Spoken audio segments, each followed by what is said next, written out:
Unexpected encounter in the Bahamas. The weather is fantastic. Sunshine and calm waves. After a good 4 hours of sailing, the first islands of the Bahamas are already in sight. John deliberately heads for a particular island. It has a small jetty and there is a bar on the island with good local food.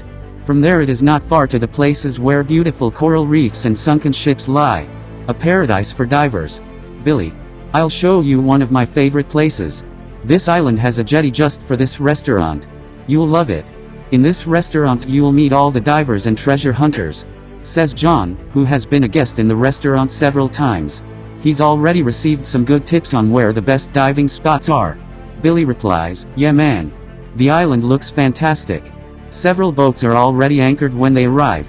They can see a few people lying on the beach and going swimming. This place is an insider tip and very quiet. Ideal for rest and relaxation. John sees a school of dolphins diving in the distance and he really liked to go diving now, but he is hungry, so they both go into the restaurant, followed by their dog Rufus. The owner says nothing as John and Billy bring the dog in. On the contrary, he brings Rufus a bowl of water. Where would you like to sit? At the bar or at a table? He asks kindly. I think we'll sit at the bar. Okay, you can choose, says the landlord with a smile as there are several seats still free. John and Billy sit down and order 2 Bahama Mama cocktails, and for lunch they order conch, a deep-fried sea snail, with rice and tropical fruit on the side. Conch is the national dish of the Bahamas. They are both enjoying their meal when they are suddenly interrupted. They have not noticed that an older man, who looks very strangely dressed, has joined them. He says, please help me.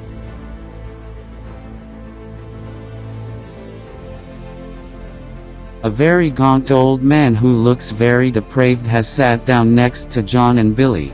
John thinks he is probably here to beg. How can I help?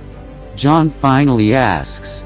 A few days ago I was stranded here on the island. I am on my way to Bermuda. My granddaughter lives there. I am very old and she will look after me. I just wanted to ask you if you happen to be driving to Bermuda and could possibly take me with you. Unfortunately I have no money, but in return for your help I would give you this ancient amulet which has been in the family for generations. It is filled with a mysterious energy. The old man explains and shows the amulet, which is made of a strange metal and glows bluish. How did you end up stranded here? I was on a ship which got into distress at sea. I ended up here in the lifeboat. Nobody wanted to help me, only the innkeeper here gave me something to eat and drink. But I washed the plates and other dishes. What's your name? Ramirez. Okay, my name is John, next to me is Billy and the dog is called Rufus. I think we can take you with us. Our destination is Bermuda and we'll put you ashore at the next port. Thank you very much, says old Ramirez, close to tears. John feels sorry for the old man and orders him a beer and a dish from the menu. When they are finished, they make their way back to the boat. Ramirez says goodbye to the innkeeper and gets his things from the kitchen. He has packed everything in a duffel bag. On the way to the exit, the innkeeper is waiting for him and gives him an envelope filled with banknotes and says, "Thank you very much for your help. You can come back anytime." Ramirez did not expect to be paid extra, even though he had received food and free accommodation. He says to the innkeeper, "Thank you very much and I wish you God's blessing." With tears in his eyes, he leaves the restaurant with Billy and John.